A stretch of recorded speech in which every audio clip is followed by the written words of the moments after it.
Let's make it happen. Ba, ba, ba, ba.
Welcome in, guys. Welcome in.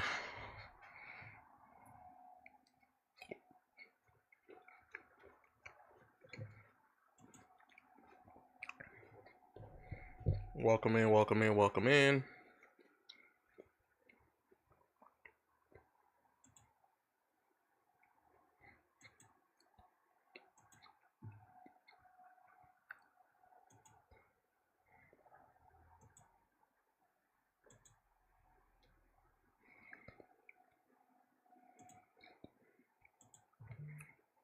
Welcome in, guys.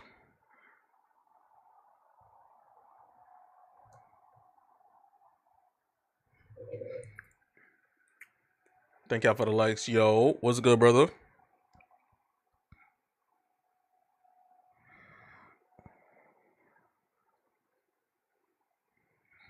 Yeah, I see the title.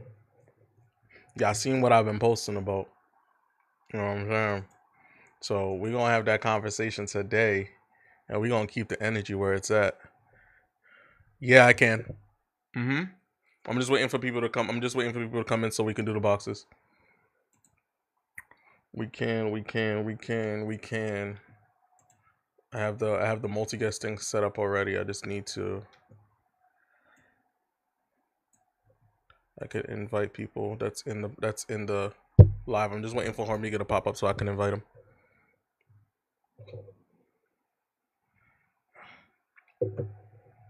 Mm-hmm. The only thing that sucks is that I can't share out the live. That's the only thing about this. I wish I could.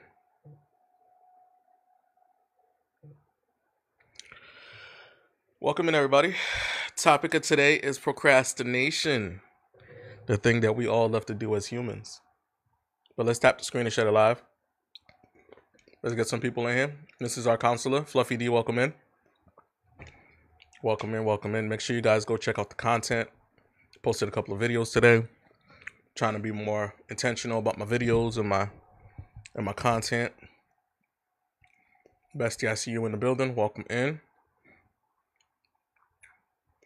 Welcome in, welcome in, welcome in. Refresh this.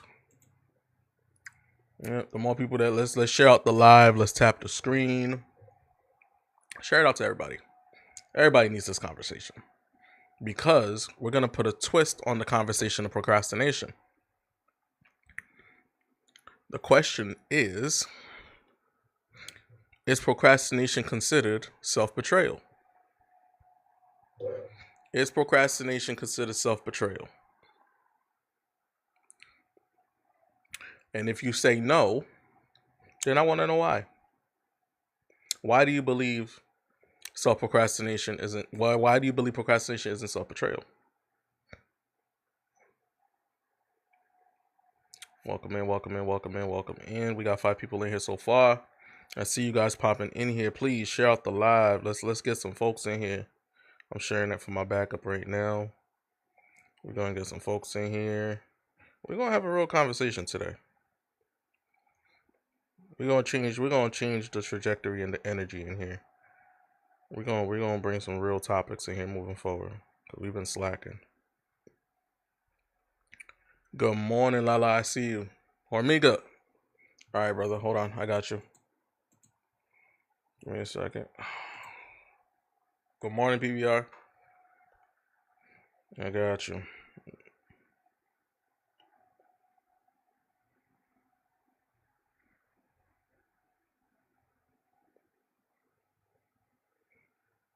I shot you an invite. Let me know if you can come up. Or maybe I want to test it out real quick.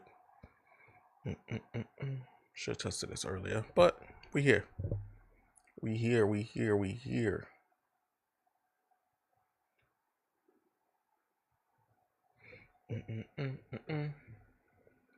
Good morning, everybody. Good morning. So the question for first of all, let's do this, right? Hold on. There we go. Can we change the layout? Is that possible? Let me see if there's a layout that we could change. I like this. Oh, this is different. I wanted to test it out to see how it looks. I like this. This is a little bit different. It's a little bit different. And then I think I could put you in the big box if needed. I can expand you. Yeah. All right, cool. It's hard to tap. It should be a full screen, isn't it? Like, I've seen where you can be two at top. Yeah, that's what I'm. Yeah, let's see. Nope, that's expanding his one. That's expanding mine. I mean, we'll figure it out. I think the more people that come in here, yeah, I think the more people that come in here, the more that we can expand the boxes a little bit. But good morning, everybody. Good morning, my brother. How you feeling? I feel pretty good with a side of even better. I hear that. I hear that. This conversation. So, just to give you guys a backstory, right? This conversation has already happened before. We did this conversation a long time ago, but not in the way that we're going to do it today. So, this is a deep question that you guys have to ask yourself. Is procrastination considered self-betrayal? So before we dive into it, what are your takes on that, right? And let's share out the live. Let's get as many people in here as possible for this, right? Because I think it's an interesting conversation to have. Is procrastination considered self-betrayal? Amigo, what do you think? I think that we have to look up the word betrayal because some people may not understand the parameters of betrayal. And I will let you know, unfortunately, it is another word that is involved Appreciate you, bro. with emotional and psychological distress. Okay. I see Derek's in the building. What's going on, my brother?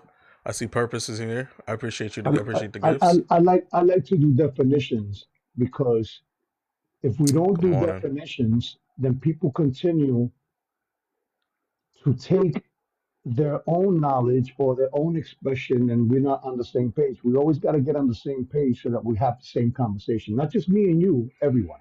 Fair enough. So, do you have the definition for them? Betrayal is an act of violating trust or confidence, often causing Mm, significant emotional and psychological stress. Notice the word often. That doesn't mean that it happens all the time, but more often than not, it does. right. Here's the most important part about betrayal: it involves breaking a presumed contract. What is a presumed contract? It could be a contract that you think that is in place and the other person or the other entity does not know that they're even in Right, a Taz. contract. Right. So whether it's between individuals, organizations, or even within oneself, this is the definition, I'm not making this up.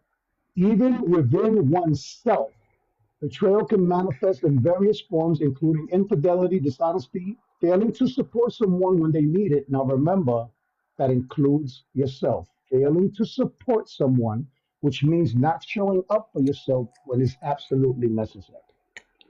So, I'm glad that he said that because with everything that we do here on Monumental Podcast, is geared towards self. This is why we're having this conversation today, because a lot of people have the tendency to try to blame others for things that don't show up in their life or the things that don't go right with their life. You cannot blame nobody but yourself. I'm sorry. because you are in the you are in control of your life and the things that you need to do in order to succeed in life. You are the controller. You are the remote for everything that goes on in your life, whether it's the actions or the consequences. Because even though we say consequences, we can't control the consequences of our actions. We can by changing your actions. You see how that works? You can literally change every. You can you choose the decisions and the deciding factors of what goes on in your life. And procrastinate being a procrastinator, and we all do it, right? Where nobody's excluded from this conversation. Let's keep it all the way 100. Nobody's excluded from this conversation. Well, We I all dare people. procrastinate. I dare people to think that they are immune to procrastination. Show me somebody that doesn't procrastinate. I'll show you a liar. I will show you a liar, a person that don't Oh, procrastinate. Come on now, oh we well. all do it in a shape, form, and fashion. We all do it, right? And it could be minuscule, but the minuscule things can cause other things to not actually follow through in your life, right?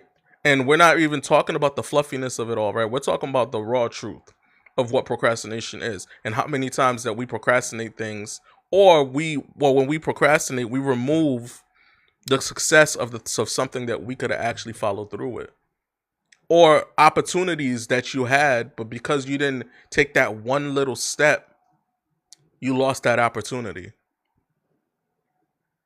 Or that job that you were looking for that you wanted so bad, right? You want that job so bad, but because you didn't do that one little step, you procrastinated that one little step, you didn't get the job.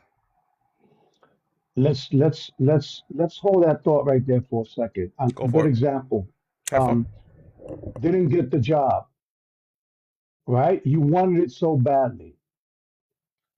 Did you? What was your intent? Just to get a job? Just to make money? We What up, treat though? everything the same way. The way we treat our relationships and the way we treat our pursuit of a career or a job. Right. There's Miss right now, right? Mhm. And there's Miss for now, and there's for later. Right. So So, yeah, when it comes to jobs, we do the same thing. absolutely. So I have notes on my phone. So if you guys see me looking at my phone, it's because I have my notes on my phone. So question, right? And this is for everybody. And I want you guys to think about this while you're in here. Good morning, Tanya. What's one thing you've been procrastinating that you know matters to your future? Hold on to that question. Don't answer that question yet. Answer that question towards the end of the live. I'll give it to you again. What's one thing you've been procrastinating that you know matters to your future? I know that's deep. I know that's a raw question. I know a lot of people won't be able to answer it right away. You might have to sit with it for a little bit. That is okay. Sit with it if you have to sit with it, because that's not something that you're just supposed to answer quickly. Can you Then, ask that question one more time? I want to hear how you phrase that. what's one thing you've been procrastinating that you know matters to your future? How about something that you have been procrastinating that doesn't matter to your future? We could do both. But the one thing that Because but the you get thing it is, twisted. right, we can do both. Because but if you really think about it, if they answer this question, they'll answer the other question. They answer each other Exactly. So it's a because it's it's the it's a root give and cause take. always. It's always the root cause, no matter what. Right. It's a give and take. Is Kamiga's mic covered? I don't know. Let me see. I Hold don't on a think so. second. I can hear him. Hold on. Let me see if I can take this Bluetooth off. Hold on. Can you guys hear Hormiga?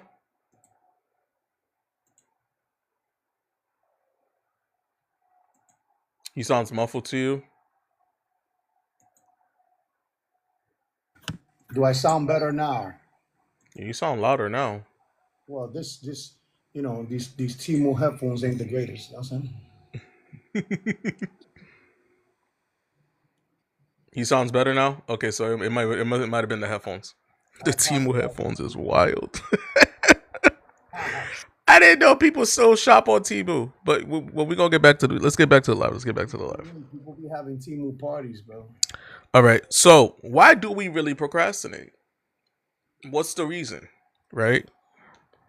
It's not laziness. Can't consider it laziness, right? It can be, but it can't. I feel like it's more avoidance. It's avoidance. It's rooted in fear. It can be rooted in insecurities, self-doubt. It can be a lot of avenues on why people procrastinate. But I don't think it's laziness. That's too easy of a response to give. That's the vanilla answer. Yeah, that's too easy of a response to give. I'm lazy. That's the reason why I procrastinate. I'm lazy. I lazy.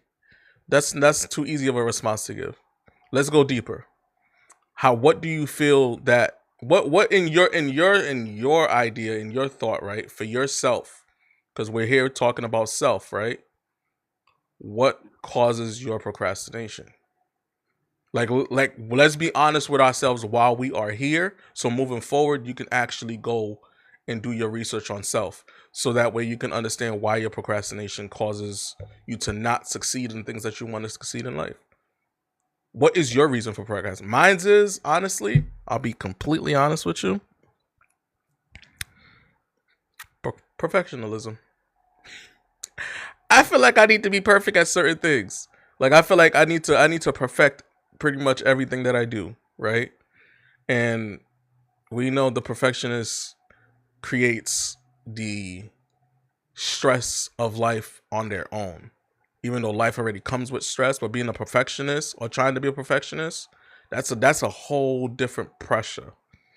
That is a whole different pressure. And I do that to myself sometimes. Right? And then I have to kick myself in the butt. Like, listen, you don't have to, not everything has to come out perfect. Well, hold up. It doesn't have to be. You're moving forward, right? You're talking about results and goals, but most people that procrastinate can't even get started because they want to start perfect. They're looking for excuses to get started. So we can't even talk about the results of the goal because that's the end game. That's the intent. They kind of want everything on a silver platter, really, to be honest with you. I see a lot of people that procrastinate. They just want things handed to them. They don't want to put in the work. Well, that's laziness. That's false sense of entitlement. Mm-hmm. But Good morning. again, the majority of people that procrastinate is because they don't know where to begin because they are so afraid of being judged.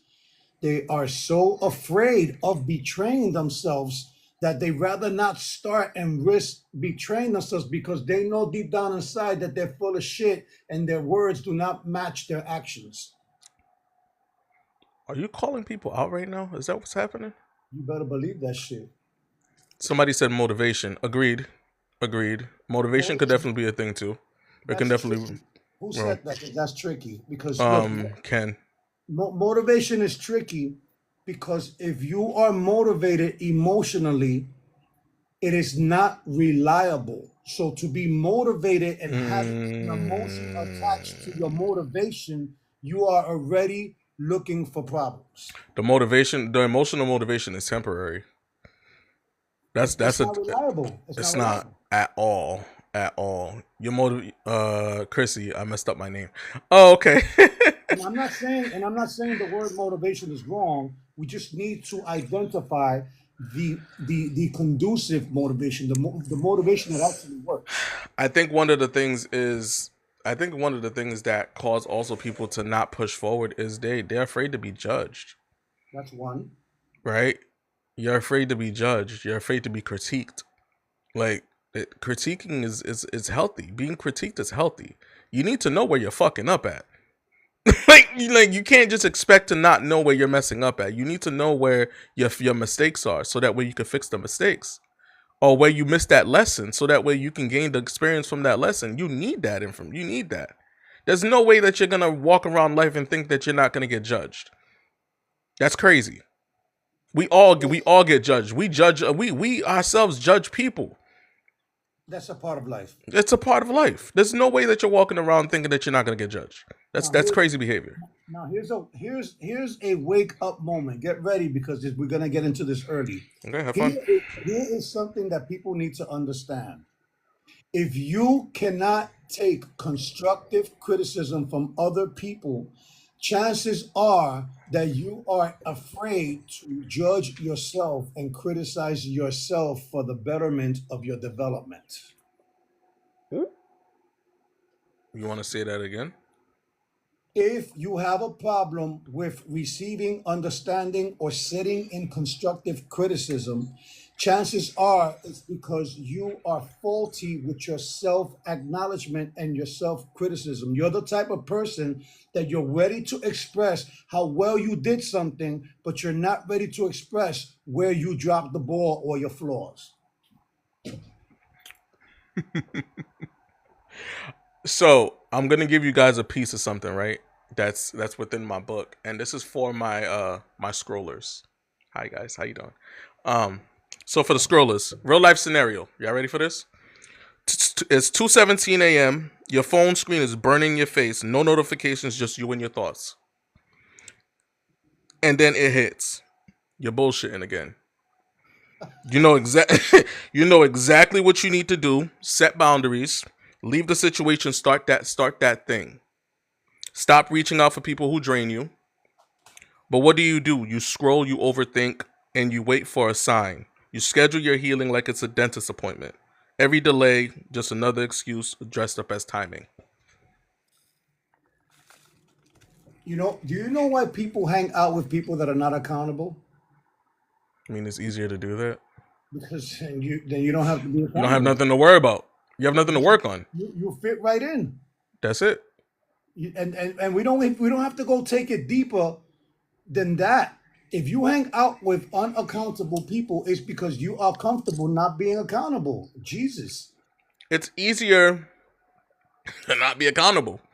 It's easier to not be focusing on anything that you need to focus on, right? It makes just life easier. You don't have nothing. You don't have the stress, the weight on your shoulder. But the And here's another alter ego pride situation.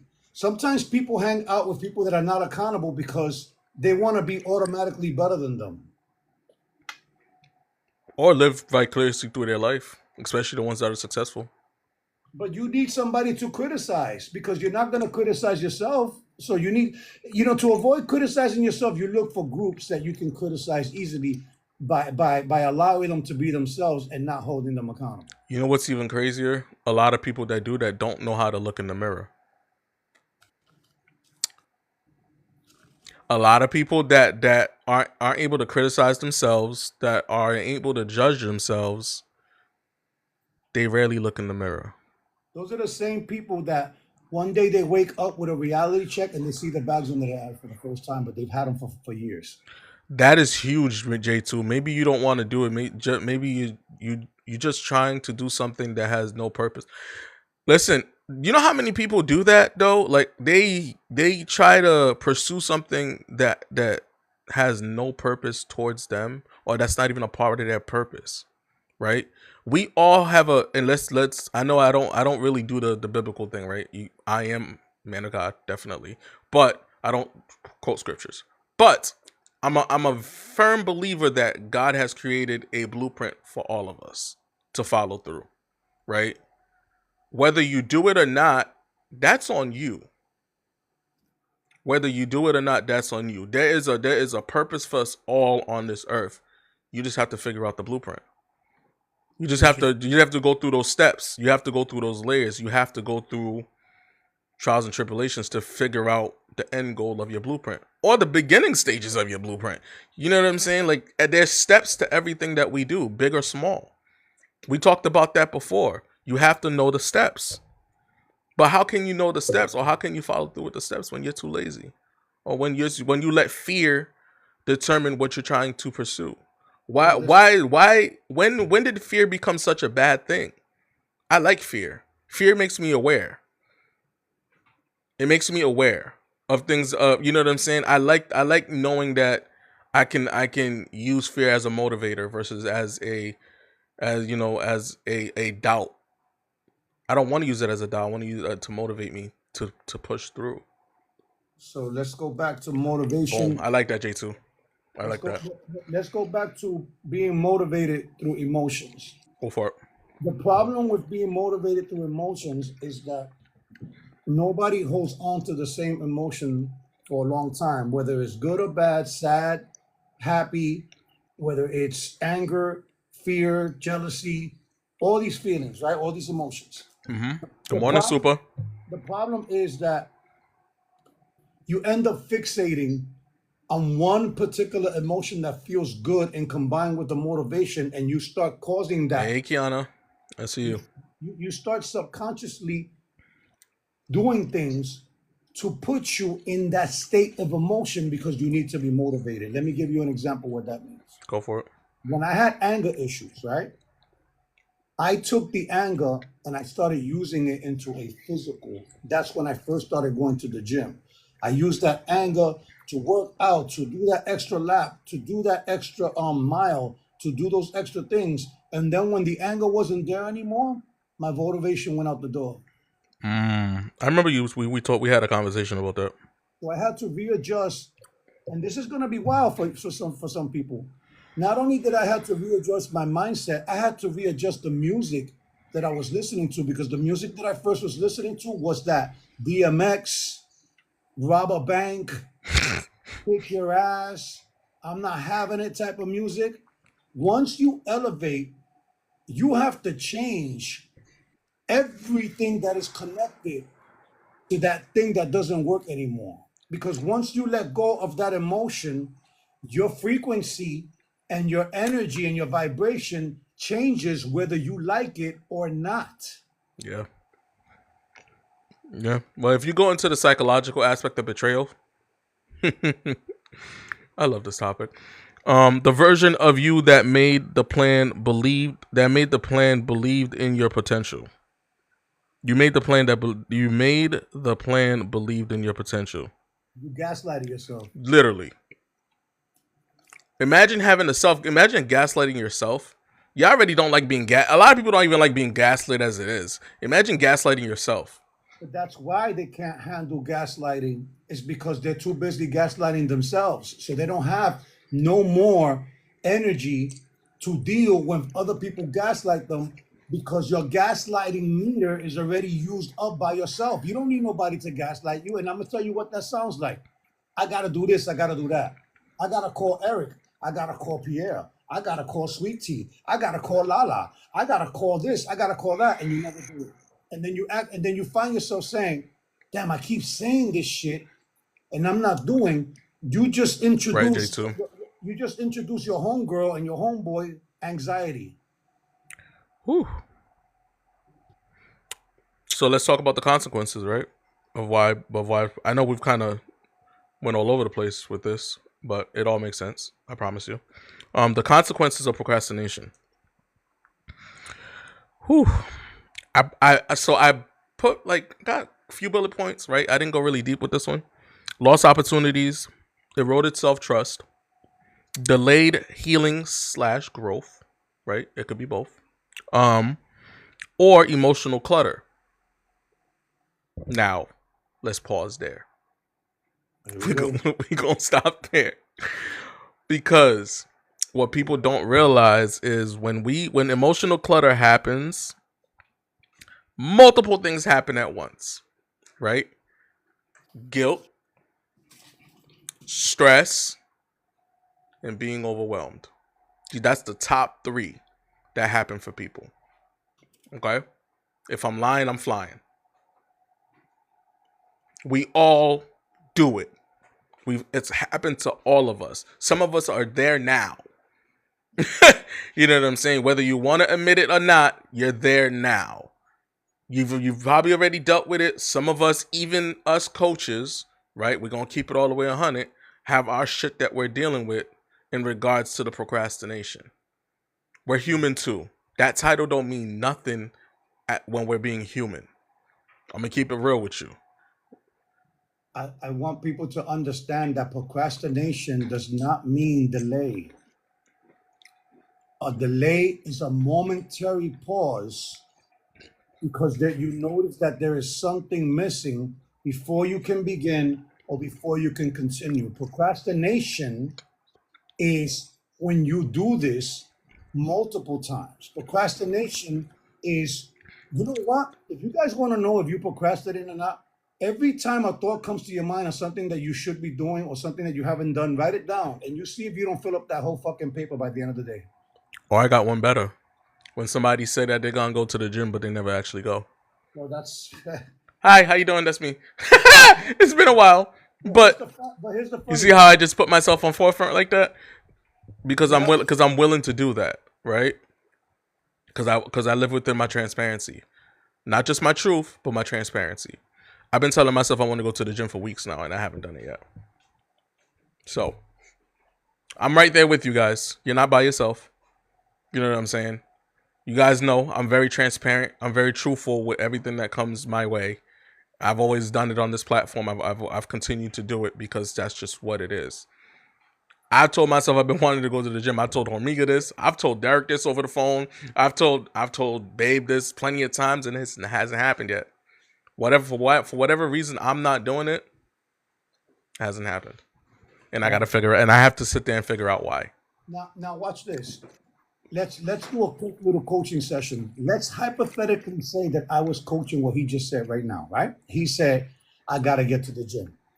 The reason why he has not gone to the gym, and he might not know this, is because he's not, in his mind, he's not ready for the gym because there's things that he's putting in front of the gym that he has to do before he goes to the gym.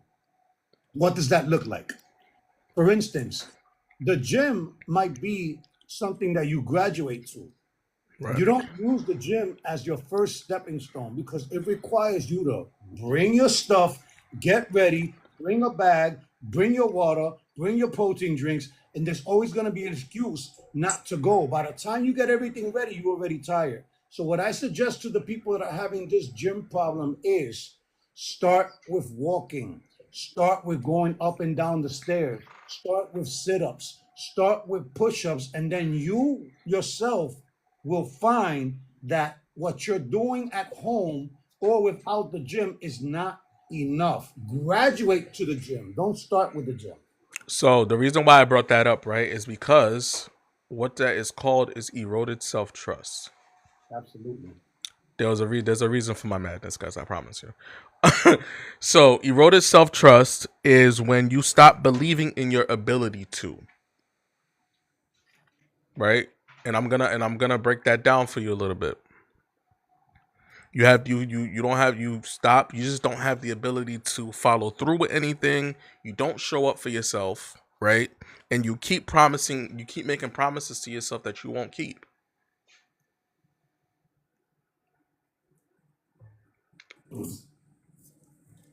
I mean, should I keep going? Do you want me to? Let's just say it. Let's just say it in plain English for the people that are hiding. No, You're no. full of shit. What he's saying is that you're full of shit. I'm gonna keep going, right? Because why not, right? Because I'm sure if you guys rewatch this when it goes on YouTube, y'all gonna have to sit with it for a little bit because there's a lot of stuff that's true, right? We told you guys a while ago that we was gonna take the gloves off, and that's what we're doing. Okay. Each time you say, "I'll do it tomorrow," or "I'll start next week," or "I'm waiting for the perfect time." I hate that shit. Listen, that last one drives me insane. Okay? It drives me insane. Maddie, stick around, Maddie, and then we'll let you up, okay? Stick around. Stick around. Again, That last phrase is a pet peeve of mine. I'm waiting for the perfect time. There's no such thing. Is that an itchy ass statement? Yes. It is a shiny lemon statement. Because there is no such thing as the perfect time. To start. Just do it. Now watch this. Do you know this is gonna hit everybody a little bit in their spine? Oop. Do you know that how many people make appointments to make appointments? What does that look like? Hey, brother, I'm gonna call you on Tuesday so we could discuss what we're gonna talk about Thursday. While you have somebody on the phone right there and then, while you have somebody's attention right there and then, you'll make an appointment. To make an appointment, extra appointments are risky because what's happening is that you are risking that it doesn't happen, and it gets to a point that when you get close to that first appointment, you're hoping that something happens on the other person's behalf that they cancel before you do. So I'm gonna. All right, let's talk truth, right? Even though we're talking truth, life happens. Okay, life happens. Sometimes shit just falls apart and shit doesn't follow through, right? It just happens, and it happens to the best of us, right? Let's be real. Let's be honest, right? And at that point, you have to give yourself grace. Yes, we're giving you guys the raw truth. We're giving you the guys this information, but let's just be human for a second, right? Shit happens. You can make a plan and then something happens and then it doesn't follow through. Doesn't mean that you can't get it done. You just have to adjust, redirect. You know what I'm saying? Like, you just have to adjust and redirect something, but don't forget about what you're supposed to be accomplishing. Don't forget about it because you didn't get it done that day. It still needs to get taken care of. You know what I'm saying? Like, think about your car note. If you didn't pay your car note, guess what would happen? Fucking take your car. Like, you know what I'm saying? You still gotta pay it. You get Like, on TikTok with that dude with the hat backwards. right? You still gotta pay it, right? If you need internet and your internet king is due, but you don't have the money right now, but it still has to get paid. Call and get a payment plan. Figure something out. Get an adjustment. You know what I'm saying? Ask them if they could pay it at a later date. Like, there's ways to get around this stuff, But right? this is what I'm trying to tell you. That a lot of people live this life thinking that if they stay quiet, that it's gonna go away on its own. Oh, the silence thing. Jesus Christ. Okay. Well, Now you're making an appointment with something that doesn't even exist. um, What the heck? break that down. Break that silent thing down a little bit, so that way they understand what you're talking about. Break that down a little bit. The silent thing. All right, when you hope and pray for things that you're supposed, we talk about this all the time, that God is going to navigate, but you still have to row the boat. Right. So showing up for yourself is mandatory. Hiding behind circumstances, hoping that something wrong happens so that you can use that as an excuse to not show up for yourself, is the silent treatment. But not speaking. You know how they say Okay. that sometimes the best words are not spoken, or sometimes the best action is no action at all. Right. Well, some people take that to the next level and they decide to stay quiet, reliant on hope and faith that something actually will go wrong. You're manifesting something to go wrong because you're not willing to Hey, be Sarah, accountable. welcome in. So Right. that's what it is. It's a lack of accountability, and then adding wishful thinking and hoping Tam that Tam. something will happen so that you don't have to be the one to cancel. That's wild. That is All right. absolutely. Let's throw some true grenades out here, right? Because I enjoy doing those now. Because in the mirror labyrinth, I got truth grenades all over that book. It's insane that I even throw that in the book. But here it is, right? A lot of y'all enjoy being procrastinators. It's not something that should be enjoyed, but a lot of y'all enjoy it. Y'all feel comfortable with not progressing. Why? That's between you and God. But a lot of y'all feel comfortable with procrastinating. Y'all enjoy the comfortability of not doing anything. And then Yes. and then, right? When people in your life are successful and they're actually pursuing the things that they want to pursue, for some reason you have a tendency to try to hate on them when they're It's, actually doing what they're supposed to do and they don't have time for you anymore. and it's not direct hate. And it It's not direct hate. It's projecting the hate that you have for yourself onto other people because you wish that you were them. boom, that reflection, that mirror reflection that you try to avoid, right? Because let's really talk about it. That reflection that you see in the mirror is that successful person that you should have been.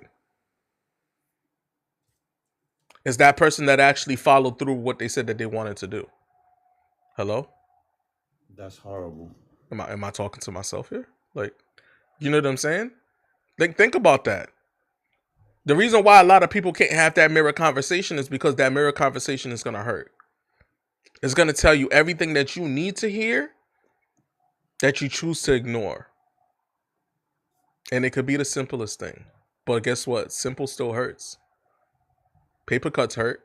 And they're the simplest things that we can get on our skin. And they hurt like a motherfucker. So, like, you know what I'm saying? So think about that for a second. You have to stop hiding from the things that you chose to ignore. The decisions that you chose to make. We all talk about the consequences, right? Those are your consequences. When you choose to not do something that you said that you want to do, the consequences behind it is what it is. You can't control that unless you actually change your actions. Oh man. All right. You just made me think about something. Okay, ladies and gentlemen, pre-warning, I usually don't do this. Get ready for another painful moment, all right? I'm going to deliberately put pain in people's hearts right now. You ready? Have fun. People actually procrastinate when it comes to apologizing. That's why they can't be accountable, because you take too fucking long to apologize.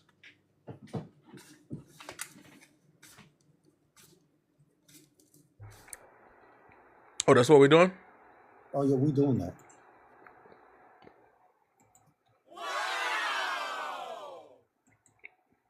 Is it that bad? Is it that bad that one of the main reasons why you can't take full accountability is because you are delaying the apology? Because what did we say like 3 years ago, bro? Nobody likes to apologize, right?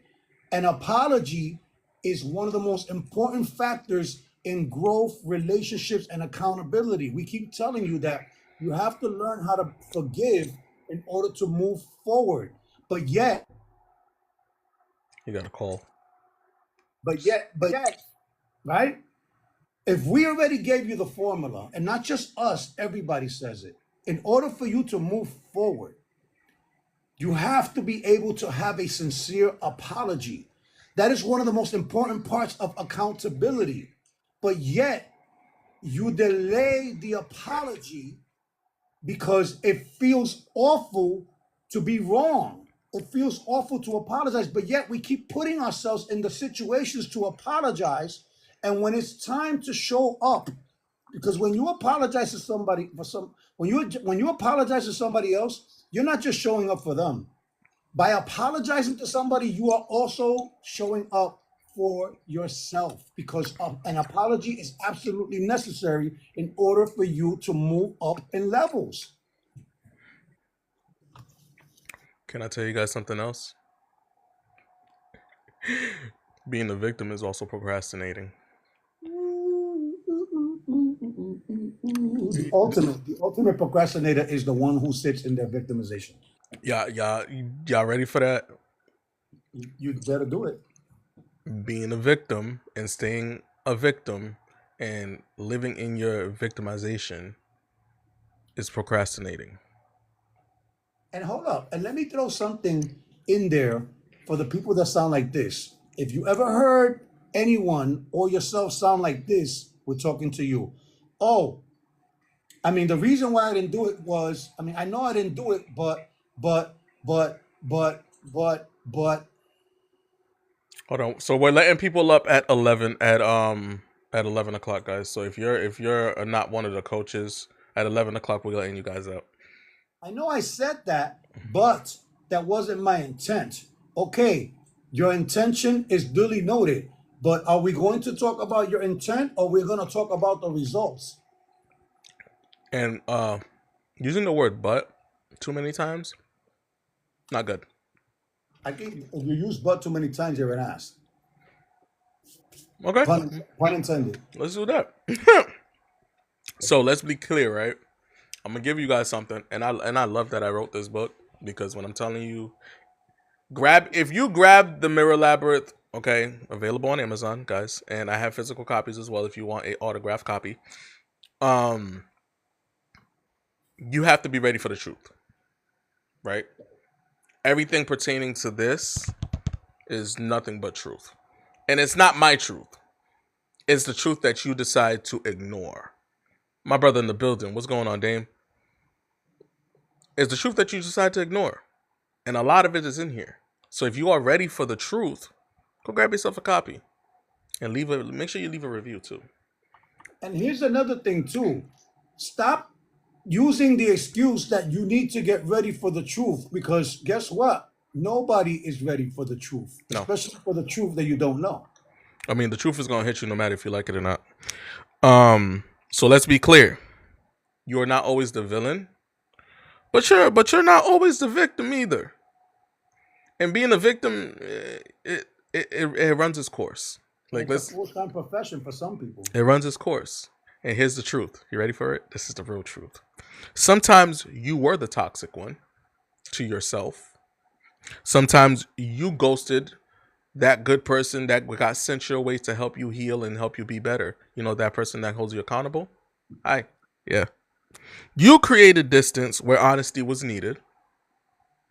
And that's okay if you're willing to grow from it, because being human doesn't excuse staying the same. Say that again, bro. Yeah, I know that went by a couple of people's heads. Say that one more time. If because human doesn't excuse staying the same. Yeah, I know. Holy cow. If you guys don't think I trigger myself with the stuff that I write, I trigger myself all the time.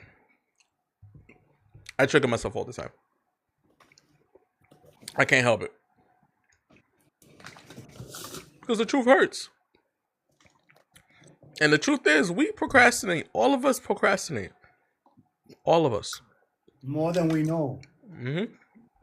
But the problem is, there's a lot of us that procrastinate to a very, very deeper level than we wanted to admit. It's just what it is. So imagine this. Imagine, you know what? Let me put my camera for this, because here's the math. Imagine this. Imagine all the accountability that you're avoiding. Let me know when you're ready, Derek. Check that out. Imagine all the accountability that you actually know about, that you notice, that you Sure did. that's holding you hostage through anxiety. Imagine the ones that you know are a lot. What about if you add the ones that you don't know? What about the ones that you learn about on a daily basis that adds to the weight that you are carrying? We already know that we procrastinate. We know exactly when we procrastinate. We even know when we are most likely and plan. Check this out. This is funny. We plan to procrastinate. Yeah, no, that's a good one. We plan to procrastinate. So we actually plan to do nothing. Bro, can you explain that math to me? How the fuck can you plan to do nothing? We call it our lazy day, man. It's the lazy day. You don't want to do shit. What do you mean lazy life? Because not even in a lazy day can you stay the whole day and do nothing. There's always something that you have to do, even in the most laziest or the day off that you claim. That sounds like shot fired. Shots fired. And I'm not getting on nobody unless I'm willing to get on myself, because I too am guilty of it. You are talking to one of the best manipulative, self-sabotaging procrastinators of all time, that I've gotten past that. And I realized the reason why I procrastinate is because I wanted to start perfect. Nothing starts perfect. You have to start ugly. You have to start behind. You have to start uncomfortable. You have to start when you have fear. You cannot keep using excuses to begin, because believe it or not, how do people feel when they actually start something? They go back and look at themselves and they say, "Damn, you're so stupid for coming up with all these excuses to get started." What do I have to do in order to avoid that trap that I put myself in before I get started? Jesus Christ. I mean, you're not wrong. You're not wrong. You're not wrong. Um, Here's another truth grenade for you guys. Right? You ready for this? Boom. I love these. I love these. So here's another truth grenade. Your procrastination makes you believe that you yourself don't cause hurt in other people's lives. Well, those are the same people that say that wasn't my intention. Right. Sometimes And they focus on that. It wasn't my intention. It wasn't my intention. Okay, we know that already, but the truth is that you hurt me. your procrastination causes you to believe that you yourself didn't cause people hurt. You did, Including yourself. including yourself. And let's be honest, right? A lot of us at one point in our life were the problem. How about if we tell you, how about if we tell you that you're always the problem? Sometimes, yeah, there's no, yeah, And let me explain that. yeah. If you know that somebody's toxic and you entertain them, then what do you expect to get when you entertain a clown? The My brother's in the circus. building. What up, King? What up, Fonz? Am I right or wrong? When you entertain a clown and you don't expect the circus, you out of pocket. Sometimes you were the one holding the knife. Whether it's to yourself or somebody else, directly or indirectly, like Lala said. Sometimes you are the one. You're the one that's bleeding too much on everybody else because you choose not to do what you're supposed to do and heal and patch up those wounds. And I'm not talking about putting silly putty. I'm talking about actually putting in the work to heal from what you need to heal from. Right. You are actually procrastinating your healing because Good morning. What's going on, because Pom? again, 95% of the things that we talk about is going to always come back to accountability, ladies and gentlemen. Yep. All right, here's a real truth for you guys, and I know this shit's gonna hit. You ready for this one, Riga? Go ahead, let them have it. Your defense mechanism became somebody else's trauma. Oh no. Sheesh. Your defense mechanism became somebody else's trauma. The way you handle shit, the way you handle the things going on in your life, and being the fact that you are still in proximity of other people may cause their trauma to react, cause their trigger to react because you're not taking care of your own shit.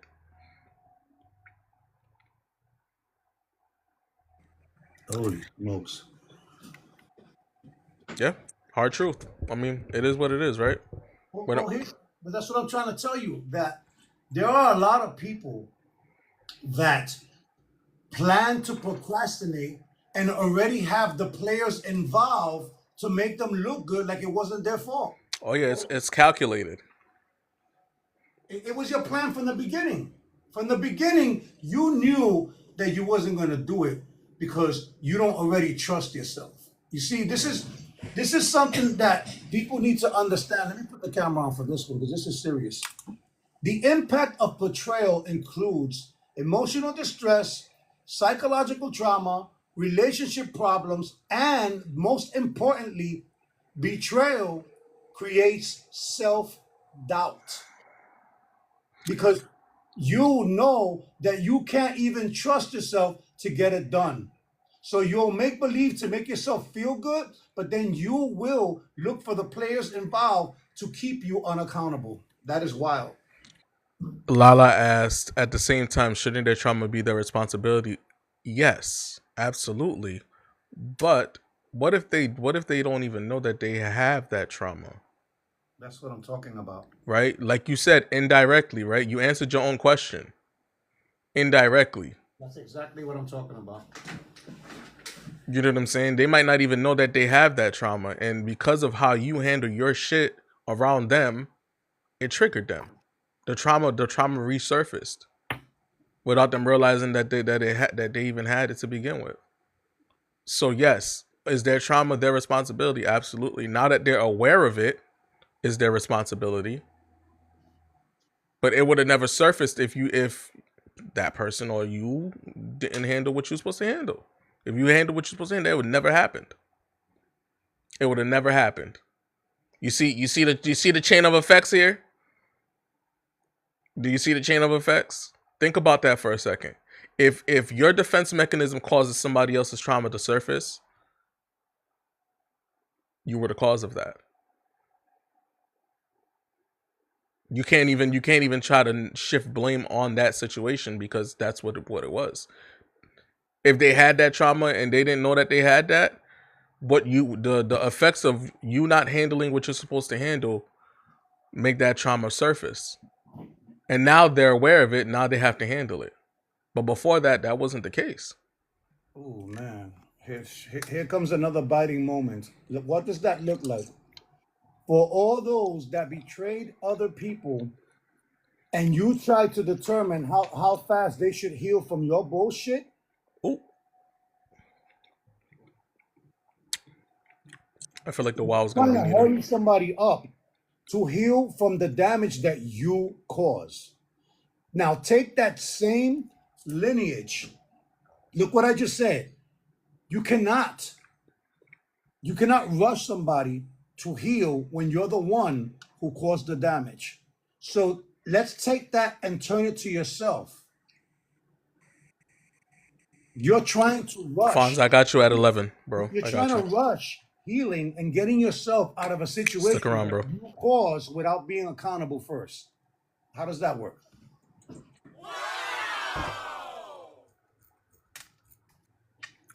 I'm just saying. Nobody rebuilds trust. They keep pointing fingers. They're not realizing that they are not showing up for themselves and causing a deeper distance between you. You're not rebuilding the trust. It's a gradual process that requires time and effort.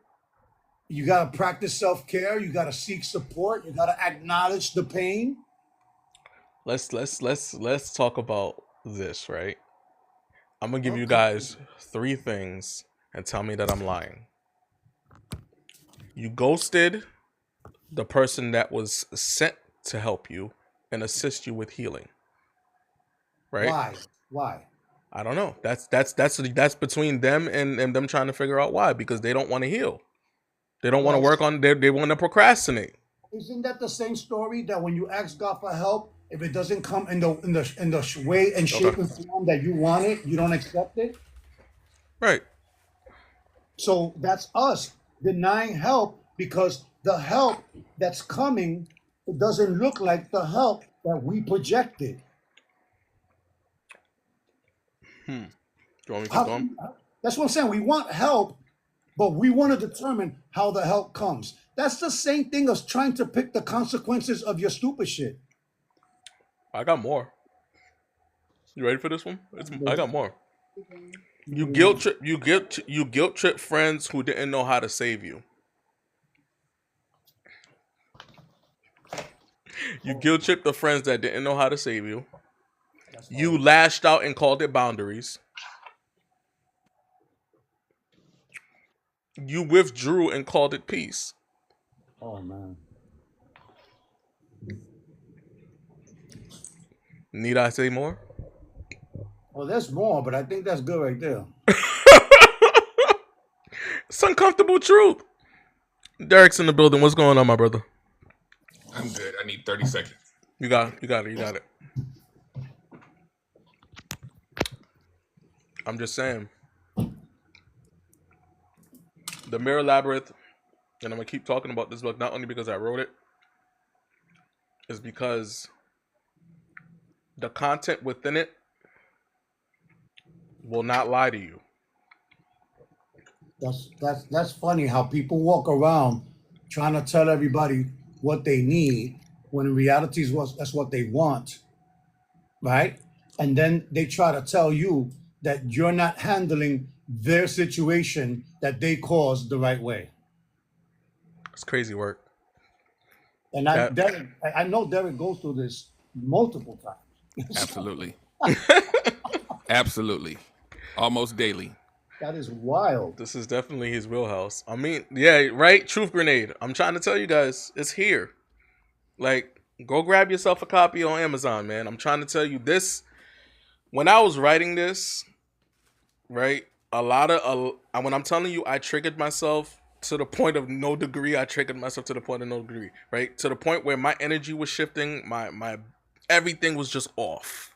Okay, because I'm still human. Even though as a coach, and I'm here to educate, and I'm here to teach you guys how to be better, we're still learning on how to be better. Like, you know what I'm saying? We're still human too. So there is certain things that we've forgotten that come to the surface when we're talking about these things or having these topics. And when I was writing this book, I triggered myself more times than I wanted to. So hold on, let me take the background off. Give me a second so I can show it to you. But it was tough, man. Like, it was tough trying to put that together. But go ahead, Derek. Take the floor, my brother. How you feeling? No, I'm good. I'm here. President accounted for. I need for you to level set me with this because I haven't been listening the whole time. So, conversation of procrastination and self-betrayal. Yeah. So It's that's so the- many. that's the I know book y'all that talked does. about it a lot too, but it's a super multi-layered conversation. Very is very much so. Very much so. But yeah, it's so many different flavors of it because people come in so many different flavors, but it all kind of leads to the same endpoint. Yep. And I think even like what you guys were talking about getting help and all these other kind of things, and I always have been saying for years, stop rescheduling your healing. Right. And then when you actually talk to people, it's kind of like they have the excuse list already pre-planned. It kind of like rolls out so that they can have a reason for not doing while they're asking for the help at the same time. Right. It's like it's very like, hey, I need your help, but I already know I have daddy issues. I already know that this, and I already went to therapy, and I already got able to. But can you help me? And I'm like, whoa, Brief. and then when you say, hey, cool, I heard you. This is what you need to do, and then they disappear. I can't And I'm like, stand what that. the hell? I can't stand that. What? I can't And then they will go back into whatever the thing that they came to me for and repeat. And then they'll come back 3 months later. What's Okay, going on, I'm ready. Coach Phoenix? I'm ready. Welcome I'm in. ready now. I'm ready now. I wasn't ready before. And I'm like, okay, remember what we talked about? Okay, step 1, step 2, step 3. And then they disappear again. And I'm like, But Derek, I don't have time to heal. but you got time to hurt. You got Boy, time. You got say time that- for everything say that else. One more time, please. You have Boy. time to hurt, but you don't have time to heal. Jesus Lord. The hurt is familiar, but it still hurts. So that's why they always say when you get sick and tired of being sick and tired, some people sick and tired is so familiar they just sit in it. That's real. That's real. That's truth, though. And it's crazy though because I don't understand how you guys are how anybody can be comfortable with hurting. Like, how are you comfortable with hurting? Like, it doesn't make any sense. Like, It's the brain. It's that human brain because it's a weird kind of like parallel universe where in your head where doing something that doesn't hurt is so unfamiliar that you think that is then the hurt. The uncomfortability is then the hurt when you're actually sitting in the chaos. You understand? Like it's like in reverse. Time out, Derek. Are you saying that people are willing to sacrifice and go through a little bit of pain just to stay where they're at? Yep. Absolutely. Wow. Doesn't. Absolutely. But the thing is, like, they're not even sacrificing a little bit. They're sacrificing a lot. They Yeah. may think that they're sacrificing a little bit, right? But they're really sacrificing more than what they think they are. Yeah. Because like I said, the wiring of the brain thinks this is now your new normal. So you don't even though you're dealing with it, Yeah. you don't know you've convinced yourself that this is the only way that life is, and I'm just going to stay. This is why you always hear people say, I know I'm in a horrible, toxic, abusive relationship, but if I leave it, what if it's worse? So I'd rather just stay here, right? There's no option for you to sit down and heal. There's no option for you to work on yourself. It's like, if I go from here, I have to go somewhere else, and that somewhere else might be worse. So I'll just stay here and deal with it. And it's like, you're hurting, right? And it's like, it's a normal. It gets normalized. So I'm landing my plane. I mean, no, but you're not wrong though, because I've seen it happen all the time, right? Point in case, Facebook is the is the wheelhouse for watching hurt people and hurt people post things, but not hold themselves accountable. Facebook is like Crash Out Central, yo. Like it's the meeting of the trauma bond Olympics, right? And I don't go in there that much, but when people talk about how much they do or don't go to therapy, you go to Facebook, you're gonna see a lot of people using it as like their primary care physician. Yeah, it's insane, and I see ridiculous posts all the time, right? And I seen somebody that wrote, what did she write? She said that if I knew having kids with this particular person was gonna be like this, I would have chose better. Let's be honest. There were red flags before you ever even had kids that you ignored, right? We all there's always red flags that we ignore before it gets to that point. Right? And they're not small red flags either. They're major red flags that we chose to ignore, and we still decided for whatever reason stick through it thinking that this person was going to change. And it never happened. And then now you have a kid together. And now your kid's born within this trauma between you two because none of yous are healed. None of yous are figuring this out. Let's go back a minute. You said hoping, wishing, and praying that they were going to change. No. What you wish is that they didn't change because for a temporary point, they fit the bill of the image that you portrayed and you needed them to fulfill. So think about this. You gave them the blueprint. Him or her, you gave them the blueprint. They did what they needed to do to get through to you. And when you realize that they weren't that person because you weren't paying attention, now you want to blame the world for the decisions that you make. Procrastinating your awareness. Gotta love that, right? And it's a real thing too. People don't think that's a real thing. Procrastinating your awareness. That's a real thing. Because you can't ignore something that you see happening multiple times. Once it happens the first time and it happens consistently, you're choosing to ignore that. Yeah. Coach Phoenix in the building. What's going on, Coach? Real quick, it sounds like this.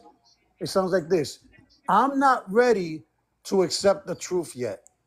I'm not ready. Let me get ready to accept the truth. Let me plan to put myself in the position where I can handle the truth. Well, guess what? Most people cannot handle the truth. So it's a myth thinking that you need to get ready to handle the truth instead of dealing with it right there and then.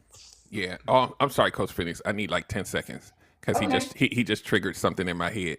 You know where you see this a lot, right?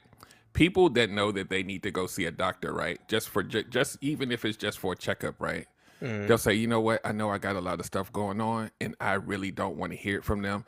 So I'm gonna try to work on it before I go. So when I go, I'll get a good a good diagnosis or whatever. They say that I'm healthy, so I'm going to try to work on eating better. I'm going to try to work on exercise, and then once I'm done, then I'll go, and then I won't get the bad news.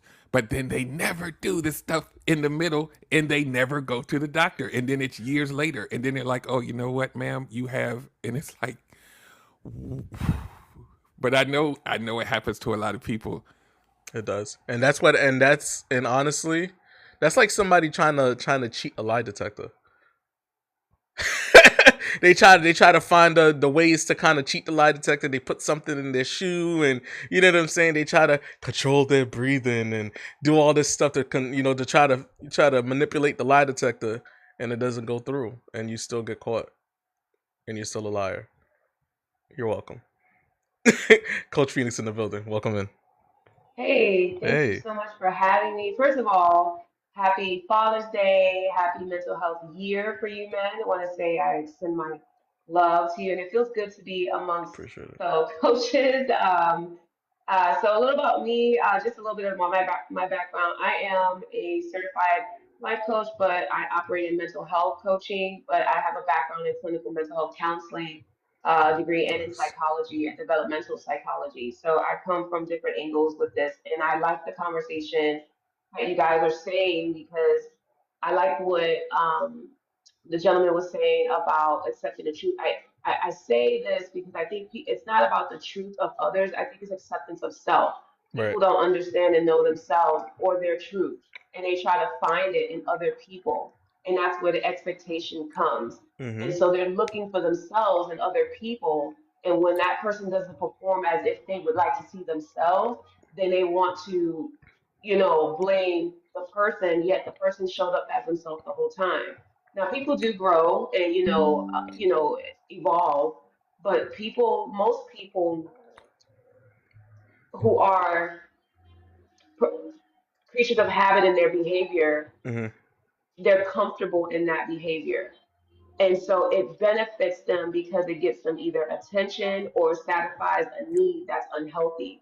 And so, or to change out of that mentally, to try to match the emotion and the cognitive of that, they don't want to do that because they don't understand that it takes just as much work to create, and it actually is harder to keep creating bad behavior versus just changing out of that. And Absolutely.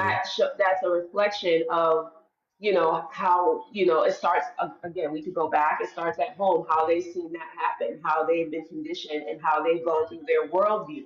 Their Right. worldview is how they want to see themselves and the expectation. And I think that we create life to be this unexpected reality that serves only a purpose in our head when we're not coming as our true authentic self because we don't know ourselves. So we enter in relationships or have children expecting to find ourselves in those relationships when you're supposed to come, a relationship is supposed to add to. Now, they can add to your demise or they can add to your growth. Right. And however you decide to, flourish that and water that plant, it is ultimately on you. But you get a lot of people who are so triggered with taking full accountability. They try to wordplay people like us to make it look like we are excusing the behavior of the other person by blaming them or shifting the blame on them, which is absolutely false. And I think because people are not been taught to accept criticism, it's pretty much like telling an adult no to their own behavior and they throw a Right. whole a tantrum to it because they don't want to believe that what they're doing and they're creating. You know what I mean? So yeah. Listen, you said nothing but the truth that there, because we talk about that all the time. Like that's one of the things that we all speak about collectively, right? On our different on here, separate platforms. We talk about just holding yourself accountable. Like you know what I'm saying? Like yes, and Right. I don't excuse the things that people go through. I'll never excuse the things that you went through. But at some point in time, right, you have to close that door on blaming others and start focusing on yourself. Like it has to happen because you're not gonna go anywhere if you don't. You're Hmm. gonna stay Hmm. stuck. You're gonna constantly stay stuck, and you're gonna constantly have to try to blame somebody else for something that went wrong, or never actually put in the work to actually heal. I agree with you. And as a female in this profession, alongside you gentlemen, it is challenging with other women. Because I was on a panel yesterday, and we were talking about why Black men don't want to go to therapy or coaching, and I explained and broke it down. And I talked about emotional regularity and all that stuff, and how it starts from home, because the mother, the woman, controls the heart, because we set up the foundation for emotional stability, whether that is in us and we pass it through. Hmm. And I tell you not, a lady on there, actually the host, said, you got to watch what you say, because you're going to start blaming single mothers. And I said, that's the problem. We have to stop looking at it as a blame instead of an education. And she Yeah. literally got so defensive that she literally said, well, if you're not a licensed therapist, you can't tell me and perpetuate this idea. And I'm like, are you serious? I have 2 degrees in this profession. Do you know that mental health people who have a mental health degree don't necessarily have to do therapy alone? We can do so many different things, but that doesn't make us disqualified to speak on it. I, And I had to say that she was the one that was getting triggered because she's a single mother. And it's like, Yep. no, we have to take responsibility as the mother, and also the father, but we have to take responsibility as a mother, because we instill the emotional awareness, and we can only instill as much as we are aware within the emotions of ourselves. And that was, man, I swear, if you guys would have seen it, it was chaotic to the point where it's like, I'm not trying to hear you unless you have a license number. And I'm like, wow, this is really sad that we can't educate, because we're not out here just it's hard for us who are really certified and have the educational background and the knowledge and the experience and the life skills to educate this type of discussion. But then when you start to bring people, hold them accountable, they want to start nitpicking on what you can and can't say because you don't hold certain things. you I think know, that's fair, you unfair. you know what, and I agree with you wholeheartedly, and this is why I write books. Right, I It- write books yeah, too. this is Yeah. why I write books, because believe it or because the one thing that's important in regards to trying to provide information, whether it's on procrastination, whether it's on anything that we are educated on and skilled in, some people just don't want to hear it. But if Right, they buy the book, right, and they're reading it, that's on you. You decide what you right, want to do with that moving Yeah. forward. You know what I'm saying? This You don't have to hear my voice. You don't have to see my face, but just know these are my words. Like, right, right. That's exactly why. You and I, you must be my twin from some other galaxy, because I definitely dive into my books, because I think us as people who are trying to provide information, it's like, you know what, I got so much to say, people ain't listening. Let me just write it down and publish it. that's yeah. it. This is why I took away 99% of the one-on-one calls and put it all into the workshops. And I always tell people, when Mm, you go watch the workshop videos, right, you're going to get way more information than you would have got from me over the phone. But guess what? The videos don't judge you. So you can go do that and not worry about whether I'm a judge you or not, because I'm not physically present there. And when I right, push them over there, they kind of like, oh my God, I just want to talk to you on the phone. No, you don't have to talk to me on the phone. Go look over there, because I can already hear the trauma dumping coming. It's in your voice. Just go right, go over there. And then when you get the meat, then you come back and I can put some seasoning on it for you. But if you don't go there first, that means you're not ready to be coached yet, because you're not even Right. following the directions, right? That's how I right, qualify people now, because when I tell you, y'all know they will run you into oblivion sometimes on the phone or even in the DMs, and you be like, wait, I didn't ask you that. Wait, hold on, slow down. And they're like, no, I have to, because I'm the only person on the planet that's going through breaking up with a boyfriend. And I'm like, no, you're not. No, you are not. yeah, yeah. So anyway, I probably done went left or right or wherever y'all It's the fine. We talking went we point went all was, over the but No, place. you're coaching yeah, the coaches, because we're Listen, definitely in the trenches with this, trying to it's not we're so easy. busy trying to provide information that people want us to prove our value, to give them that information. And I'm like, well, just okay, if that's how you feel, oh, it's just so disrespectful, I think, to us as professionals. I know what I was going to say now. To piggyback on what you were saying about the when you went on the panel and the host was this has been happening to me for years, right? Mm, Because people cannot separate their behavior from how they feel about what's happened to them, right? And so like mm, just on a very simple thing, I will tell people, hey, you know, you're a highly sensitive person. You're probably more empathetic than most. You're probably going to attract a narcissist, right? And so if a person has been with a narcissist that hurt them, they always tell me, you're victim blaming. And I'm like, no, just wait. Yep. We don't excuse the narcissist. We don't you did bad things. But you not having boundaries is going to keep you're going to keep repeating this. Let's talk about why you need to fix people, why you need to give excuses when it's abusive. And they're like, but what about them? And I'm like, wait, no, we just sit here for a minute It's not because I about want to them. help you. And they're like, but it's not me. I did everything I was supposed to do. And I was like, wait. There was a version of you before you met them. This person before you met them. And then they're like, oh, because now we're not even in the relationship yet. So that's how I have to level set them, because once you enter the relationship, it's blame. And I'm like, Right. so you've been with them for 5 years. When did you know that it wasn't right? Probably in 6 months. We got to look at you now. What's going on, Fulchep? Mhm. D Marie in the building. Mhm. So Mhm. I'm landing that plane. I think it's one of the Uh-oh. things too. I think it's one of the things too, and I said it earlier. They lash out, right? They want to lash out. They want to crash out, and then have the nerve to call it boundaries. Those are not boundaries. I They're like not. that. I'm Yep. sorry. Like, Exactly. just let's be honest here, right? Most people don't have boundaries.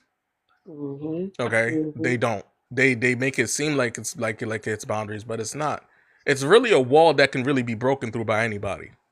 Well, how about this, Bob? How about the people that set boundaries for particular people? Okay. Wait, I Wait. almost Oh. choked. I was trying to eat. That's what I'm trying to tell you. That the boundaries are across the board, Hey, what's and going and there are a on, lot of y'all? Welcome people. in. Listen, let me tell you something. Don't get it twisted. There's a lot of people that think that they were in a relationship and they never were in a relationship. What they were was coexisting. What they were doing was sharing space, occupying space. But that Mhm. doesn't mean that they were Sheesh. in a relationship. Let's get it right. Mhm. Oh man. All right. We there. And We let Come there. me, on, bro. In order for you, wait, hold on. In order for you to say that you was in a relationship, don't you have to relate? yeah. I'll leave it right there. Let me get 10 seconds, and then we're gonna give it to the illustrious Sweet Tea. Um, so to what Coach Phoenix was saying earlier about knowing who you are and all that, we talk about this a lot. But imagine a world where people who don't know who they are, they get into a relationship with each other. They have all of these things in between, because there's two versions of them that have fell in love that's not even the real person. They get married and then they say marriage doesn't work. It's weird. I always have to tell people marriage don't have nothing to do with the fact that y'all met the wrong person. And you're going to continue to meet the wrong person when you don't even know the person that you are. Imagine if I don't know who I am, they're falling in love with something that's not the true. So how would it What's going really on, work EJ? long term if let's say I find myself after year 2 of being in a relationship, now we don't match anymore. So it's in your best interest to get to work. Well, We well, did. well, well, well, well, Derek, how about the people that decide to get married thinking that it's going to work later instead of Oh right my now? God. That's a whole show right there. Let me Well, get off Sweet Tea's toes. Derek just set me up right there because what I've been listening to and what you've been saying, Derek, is people love to be, people love to feel like they're being heard. And when it comes to the whole marriage thing, a lot of people don't get married because they're actually in a relationship with the right person. They get married because it's what their friends are doing. You're getting married because it's validation from their friends that they're not the single friend anymore. It's validation from other people that they're not going to be alone for the rest of their lives. Oh, you're getting married? That's so great. Let me help you do this. Let me help you do that. They're being heard, they're being seen. It's that's the whole thing with all of your coaching, and I'm not a coach, but what I'm saying is I see a lot of people saying, I want this, I want this, I want this. Great. It's awesome to say it. but are you going to actually do it? Are you just saying it because you want to be validated by someone to say, oh, okay, you want help? Sure, let me help you. I see you. I acknowledge you. I understand that you're there and you're asking me for help. But do you actually want to do the work? Same thing with marriage. Oh, this person's paying me attention. This person's validating my feelings at the moment, so on and so forth. Let me just let me just sign up for life with them. That's an expensive life agreement. That's an expensive agreement to sign for the rest of your life through sickness and in health. And guess what? We see the divorce rate getting higher and higher. Why? Because of the fact that you signed up for someone that heard and saw you for a temporary time. Oop. I'm sorry. I'm sorry. Jesus. I'm sorry. I'm sorry. I'm sorry. Think about this one point, right?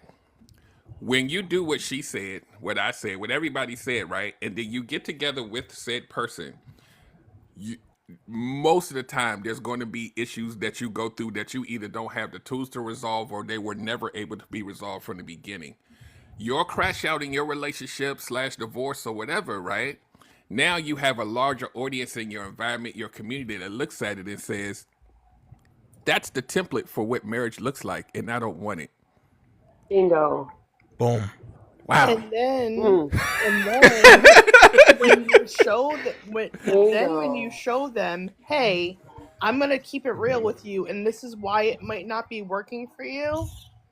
Oh my god, you're attacking me. Oh my god, I can't deal with this. Oh my god, you're victim blaming. Oh my god, oh my god, oh my god. I'm sorry. I'm sorry, but I'm not sorry at the same time. I If stopped if apologizing. you want the That's truth diverting. and how That's to that's diversion right, if right you there. want They're the truth diverting.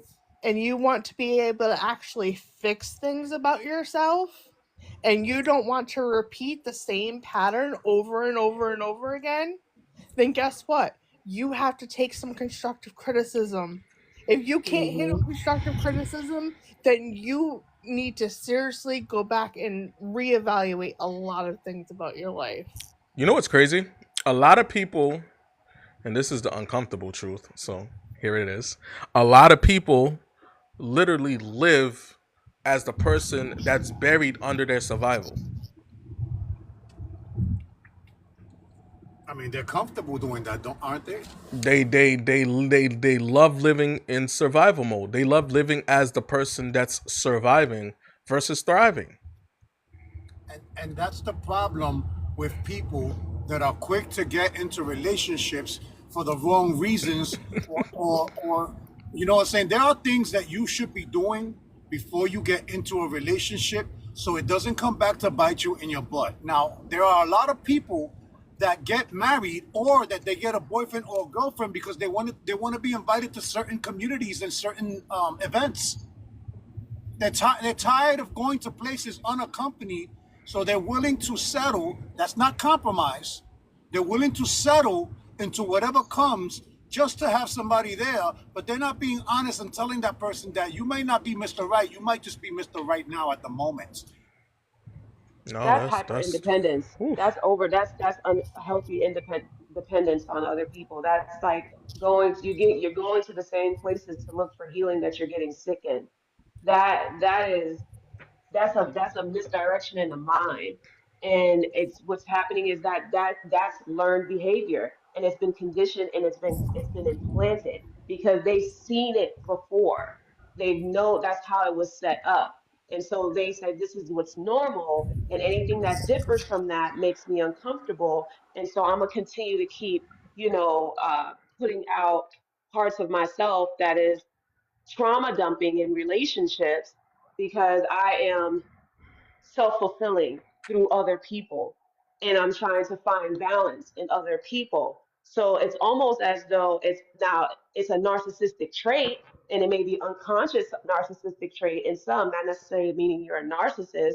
But if you're out there getting a self-fulfilling need at the expense of other people just to fill which a void, that void stems from somewhere. But nobody wants to Mhm. go back there. They don't want to know why it happened. They don't want to go back to the mommy issues, the daddy I, issues. why you're selecting these bad relationships. They want to focus on, well, I'm here. My mom was a good mom. She did the best she could.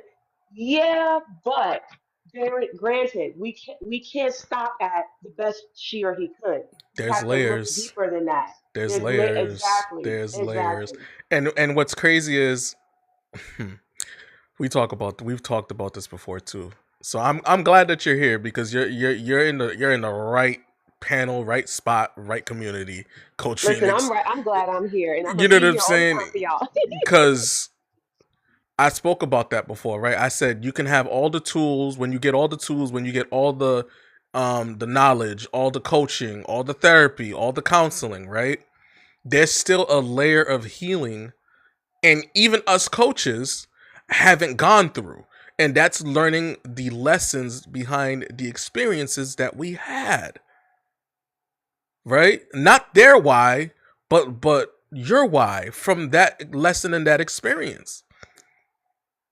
That's where the healing journey gets tough, right? We can get all the tools, we can get all the information, we can get all the good things, right? So that way we can be able to survive on an everyday basis. But when it's time to really get down to the nitty gritty and open up Pandora's box and go back in time to figure those things out, that's a different layer of healing that most people will not go through.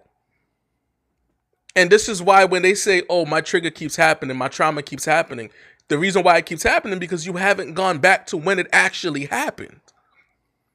Bingo.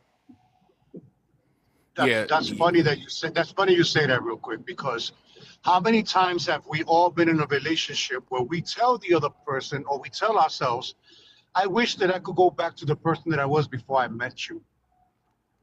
Guess what? It's too late.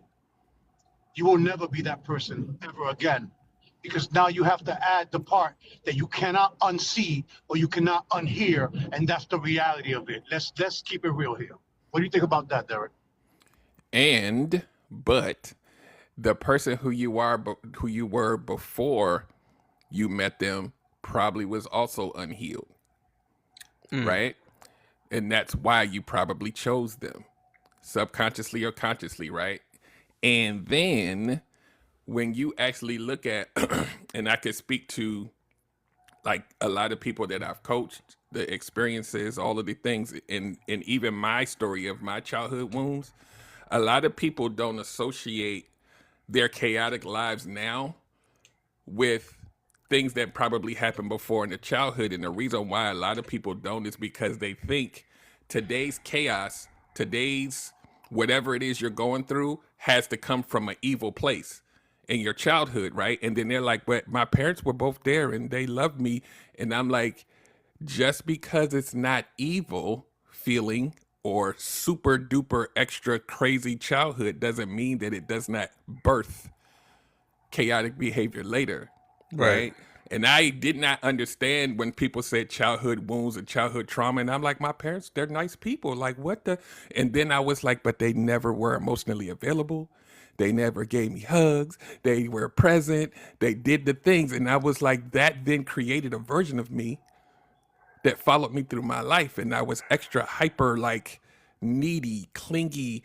And that made me pick certain people that I didn't belong with, which then created relationships that were ended up being disastrous because I did not align myself with people that fit me. I aligned myself with people that fit that need.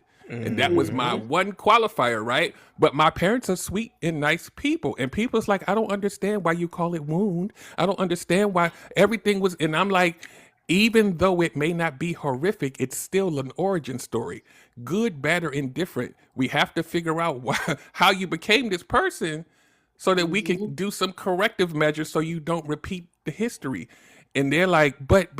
And I'm like, good, bad, or indifferent. Even if your mama sounded like this, it still starts somewhere.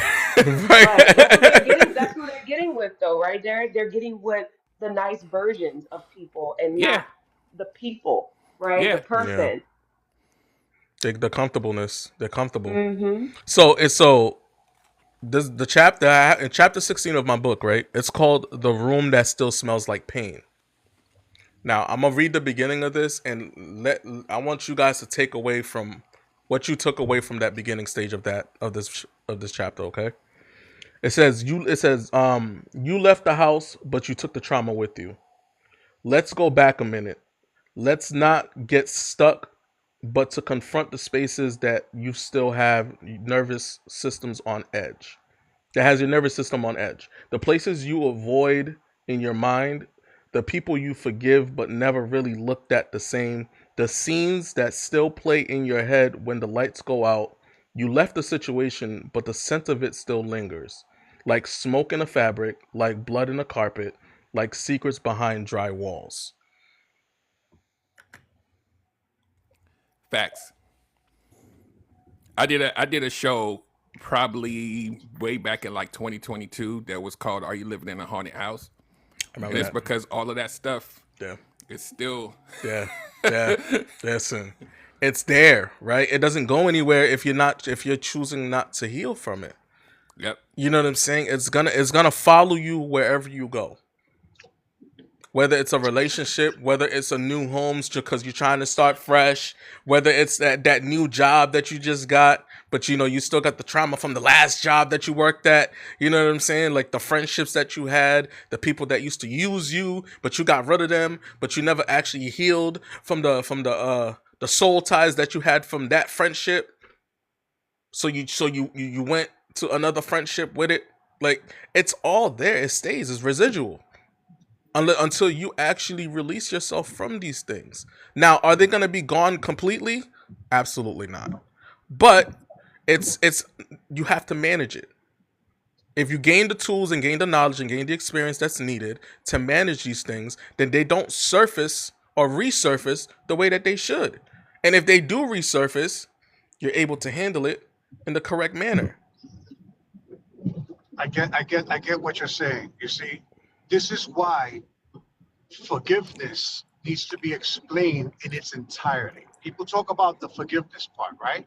Mm-hmm. But one of the things that get left out about forgiveness is your ability to live with something, acceptance. Because Right. the more you hide it, the more chance that it'll come back up at the wrong time in the wrong place when you needed it the least. Absolutely. Because we know about the law of life, right? Life be life in. And when people think that you can control everything about life, you're already lost because you're not ready for the unexpected. But how could you get ready for the unexpected? By accepting the fact that you cannot control everything, by being deliberate about your apology, being authentic and genuine with intent and purpose to diffuse and grow from the situation. And it's not until you're at that point that you get to see, because everything that you hide, you are compartmentalizing it and hiding it in your subconscious, which means that your subconscious is extremely messy. You got to be like a librarian with your thoughts and with your past episodes. You got to be able to put it in a Dewey Decimal System for all you old school cats, right?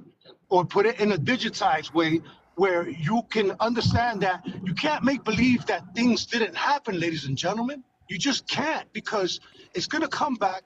And that's part of the healing process, is understanding that you have to accept things, man, and keep it moving. That's my take on that. What's going on, Go? Welcome in, Auntie. What's going on That's with what I you? was about to say. LJ in the building. Good Yeah. morning, everyone. Hope you guys are doing well. I wanted to kind of touch on what you were saying. You said something like, people say, I wish I were the person that I was before I met you. Yeah. I wanna- Omega said that. Yeah, two things. Absolutely. Two things. When you're in a relationship, whether it just be your friendship or a romantic relationship or whatever it is, when something happens, let's say the relationship ends, you should be reflecting what you learned from that relationship rather than regretting it. Of course, you're going to have some regrets, but don't focus on what you didn't like about the person or why you ended the relationship. Focus on what you learned from the relationship. Like, using myself as an example, the last time I dated, the issue that I identified is, for some reason, I just never wanted to really say what I really felt. Like, I was withholding my feelings. I was walking on eggshells. Okay, why was I doing that? And what do I need to do to improve that? And how can I use that information to make my next relationship better?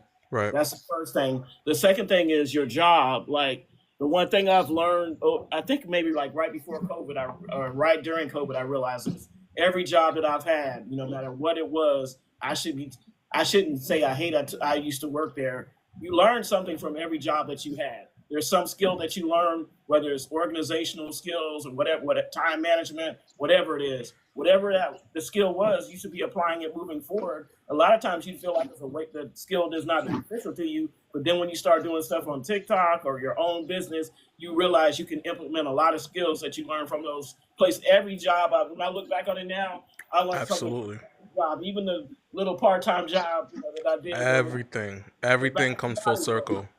Yeah, so Everything comes full circle.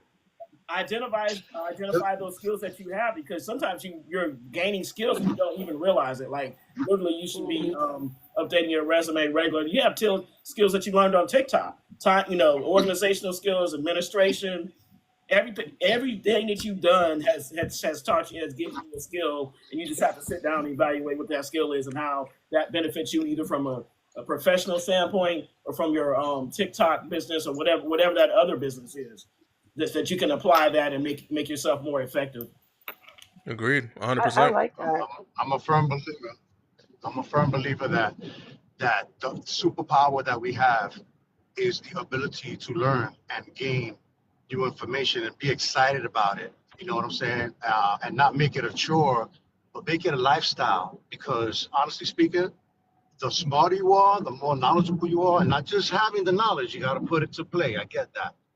Now, what you were saying, that's interesting, because there's so many dynamics to addressing that. Like going back to the person you were before, yeah, you're going to learn something from everybody that you've been with, right?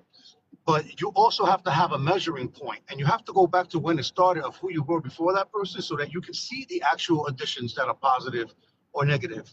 And Right. that's why I said it, just so that you could have a measuring stick or a metric that works. Some people start metricing from the end of the relationship, and they don't put anything to play in the middle. Like, you understand what I'm saying? Like, we got to stop catering how we want the results to be. That's not actually taking accountability. We said this a million times. You cannot choose the consequences of your actions, but you can learn I from want them. to say that. I want to add to that. I think you're right. And also, I think what people miss the mark on is that life is about constant self-reflection, and people who come into your life is a product of that self-reflection.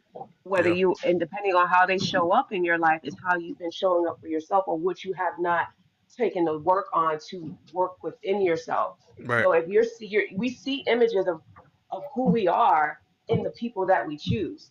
And I think people they miss the mark on that because they look at, oh, this person, yeah, but something in us has attracted us to that person. And we're not looking at that. We're looking at what that person is doing at that moment and never considering what led us to that person. Agreed. 100%. Interesting. That's You're muted. very interesting. Also, focus on yourself. You have, when a relationship ends, it's not just the other person. Like, focus on yourself. Look back and say, what could I have done differently to make this situation better?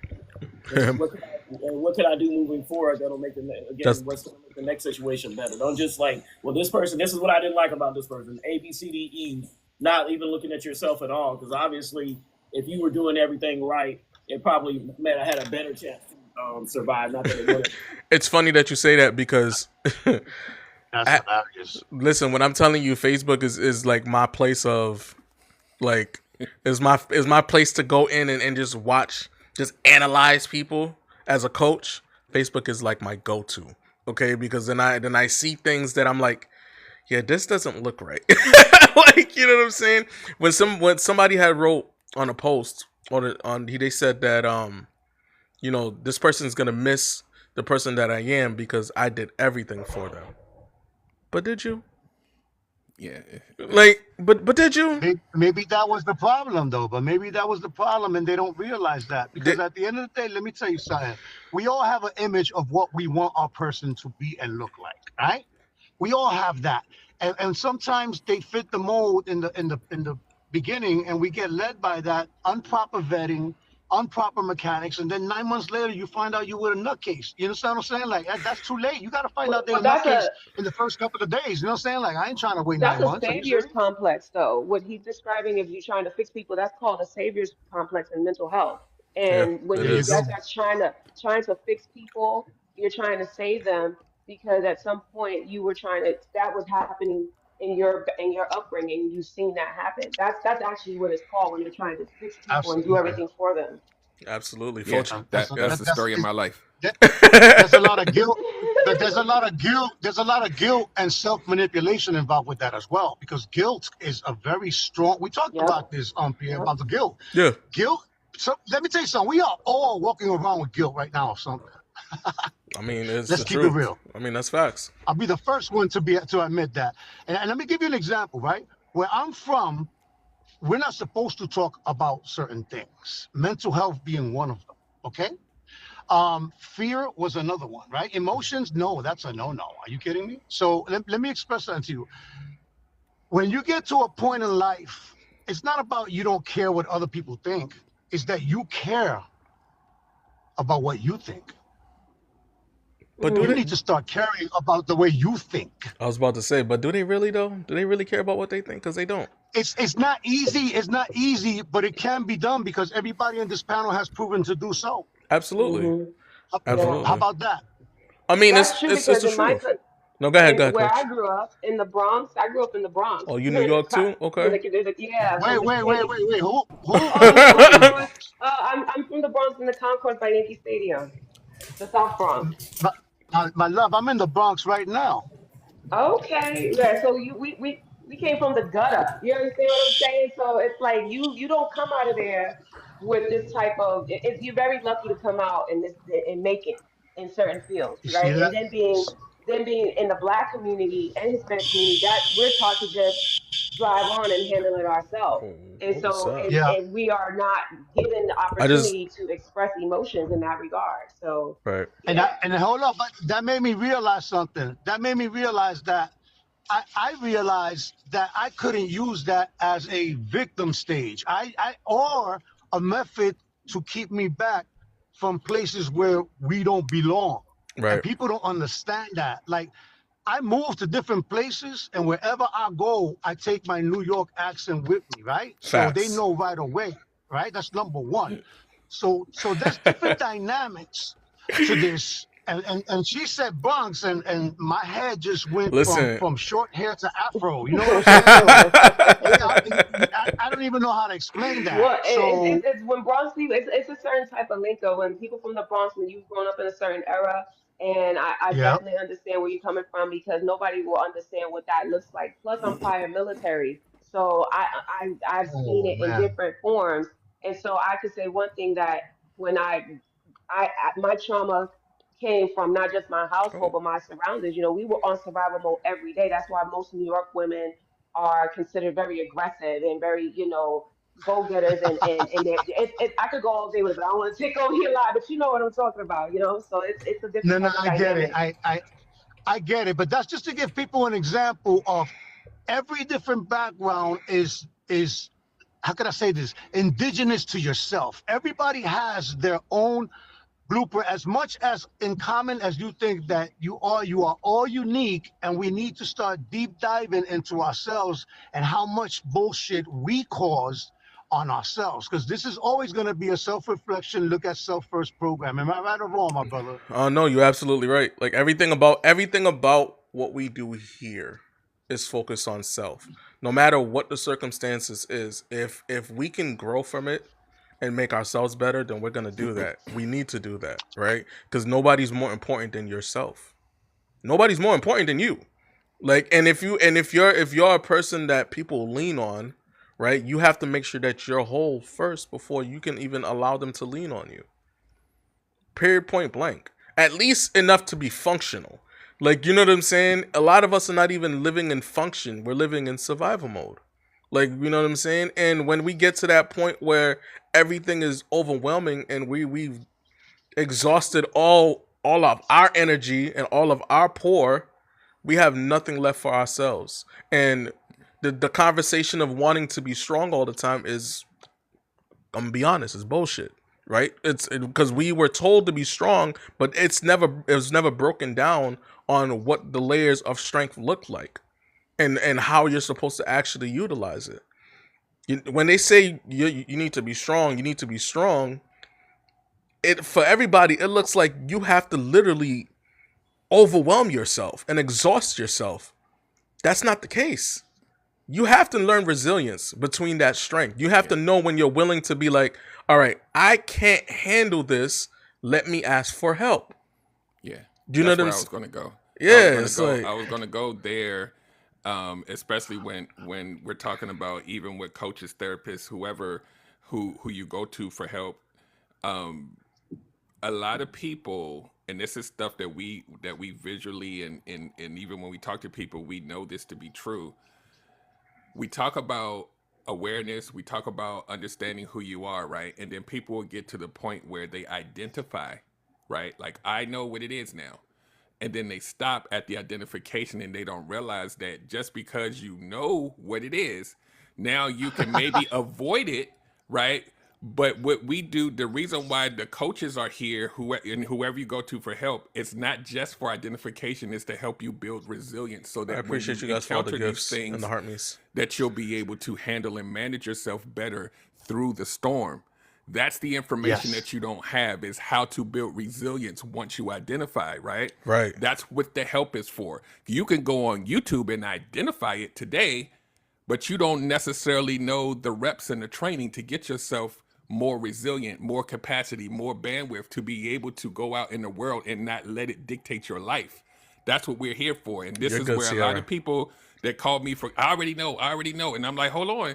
But you do don't. you know, but do you know how to train yourself, how to be more resilient? The answer is always going to be no. We're here for the how. You could go on a podcast today and oh my God, I have anxious attachment. Well, how do you work on healing part? You don't know that part. Right. So that's all. That resilient thing is big, because I'm now starting to see more content about it.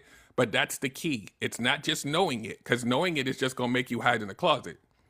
But you can't live your life like that. Right. And We speak like that, right? and the thing is, I did a live about that a while ago. I did, like, about being strong until you can't, until, you know what I'm saying, until you finally break down because the strength is not enough anymore. It's kind of like the same thing about love. Love is not enough to keep something together. There's work that has to be put behind that love. There's actions that have to be put behind that love. Same thing with your strength. I don't know. Let's talk about the Haitian community real quick, because I'm Haitian. In the Haitian community, we're not told to ask for help, right? Even though we work as a community, we're really not told to ask for help. It's kind of like it just happens, right? But you get to the point where you're tired, you're exhausted, you're drained, right? And asking for help is the only thing that you really have left. Like, that's the only thing that's left, is for you to ask for help. But the problem is, because of what, the stigma and the understanding of, asking for help is like a sign of weakness. Where?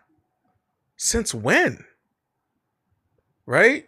That's not a sign of weakness to be able to ask for help. It's okay to ask for help. If you're struggling with something, if you're struggling with procrastinating, ask for help. If you're struggling with trying to figure life out, ask for help. If you're struggling with your healing, ask for professional help. Ask for help. That strength is cool until you no longer have it. Because then where do you go from there? Like, you know what I'm saying? You're just going to continue to stay in that rut?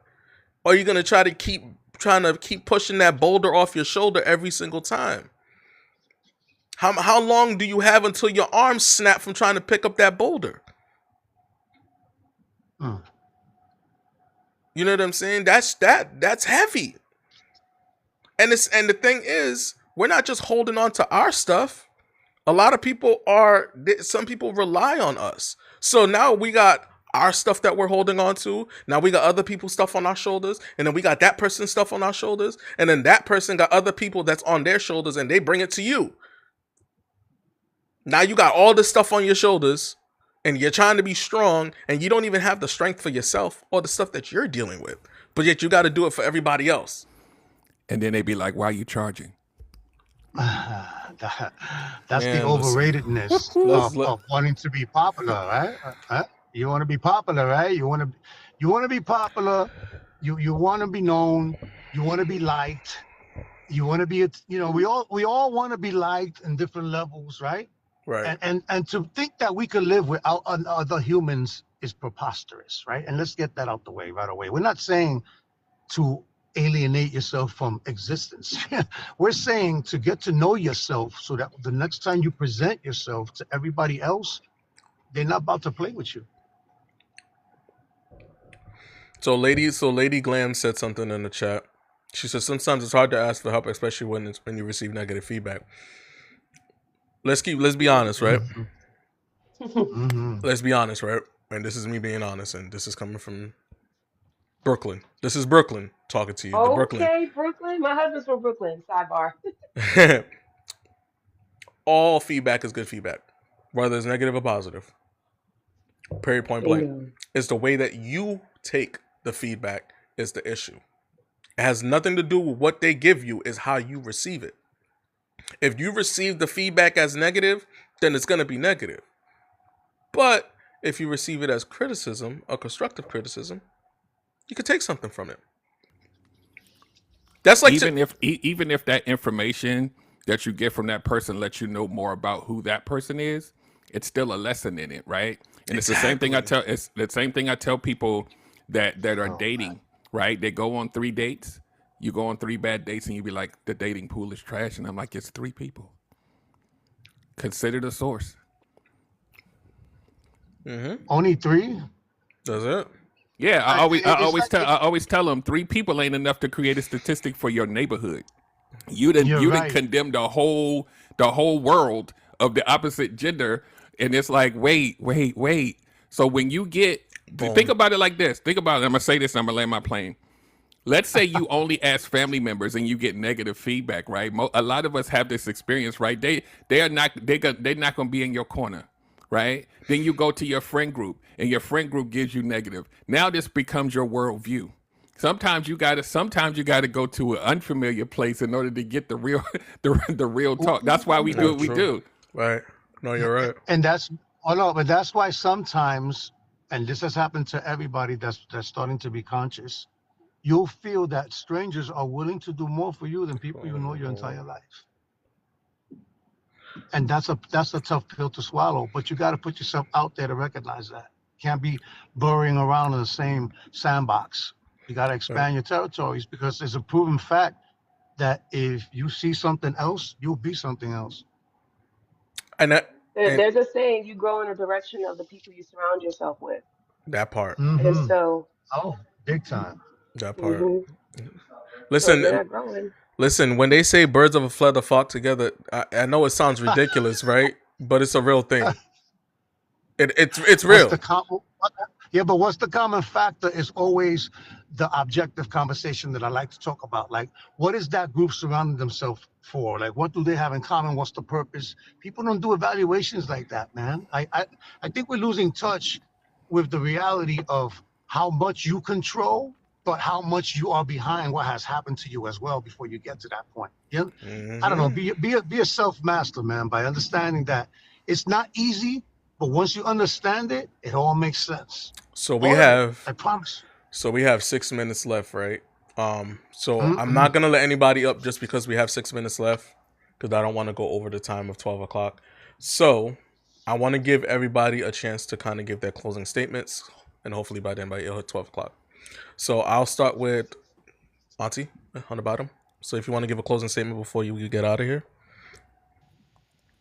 I wasn't here for very much of the show, but I'll just say, refer back to what I said earlier for the people who just walked in, and that would be basically when it comes to relationships, when something doesn't work out or you have to make some adjustments, go back and look at learn from the relationship. Don't just say it was a bad relationship, I wish I hadn't got into it.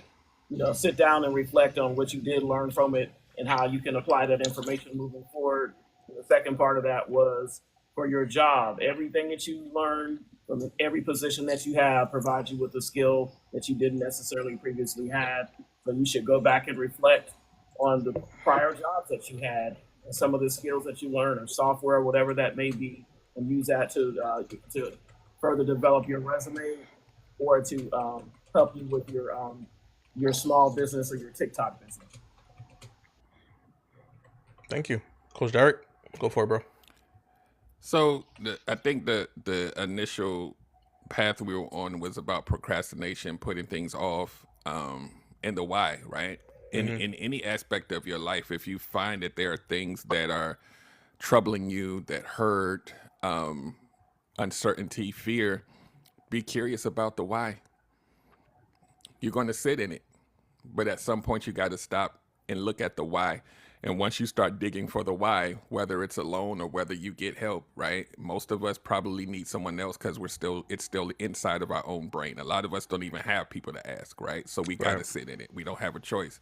So once you start working on that and understanding the why, then once you understand the why, then we can start looking at corrective measures to try to help you exist in your current space better. But when you fear the why, when you fear the help, you are making a conscious decision to keep going through it. So I land my plane. Can I say one thing? I didn't even know what the original topic was, because once again, I haven't been here that long. But now that I know it's procrastination, would you agree, Derek, the healing journey coach? There's something that I posted, I think it was last month, and it basically said that procrastination is a trauma response. So there's something that's going on within you that's causing that. It could be something from your childhood or something more recent. Absolutely. Ultimately, it's a trauma response. So definitely you would want to identify, what was the trauma that's causing me to respond this way. Yep, absolutely, I agree. No, absolutely. Coach Phoenix? Yes, thank you so much for having me here. I love you all. Thank you, Auntie.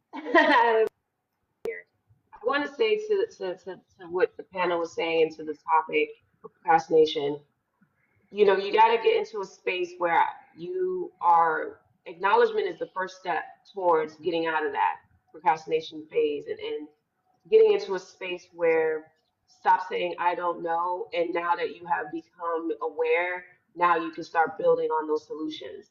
I always say therapy heals the trauma, but coaching builds the armor.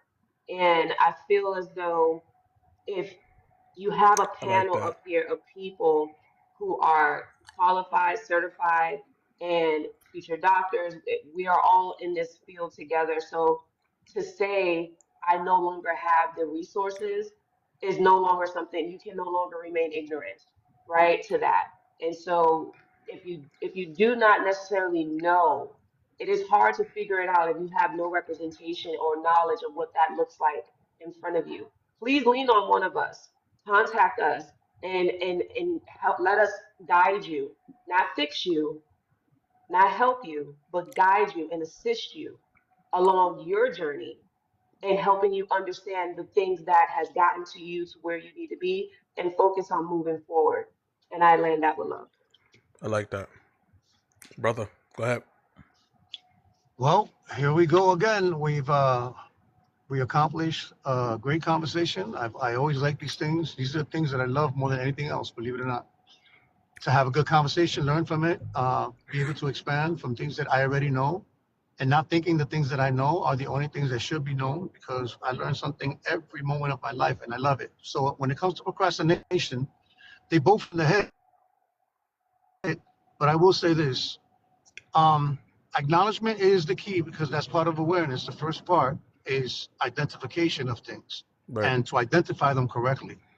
So before we dig into the why, I'm always an advocate to say that we need to know what it is before why, because the why will be confused until you identify correctly what the what is. You have to really be in tune with what we're dealing with here exactly, Right. so that we can know what to do next. If we start chasing the why first, then you'll go on a path of trying to recognize the reason for something that you don't really understand or know how to identify it with. So, I lead with love, whether you like it or not. You have no choice. How you respond is your choice.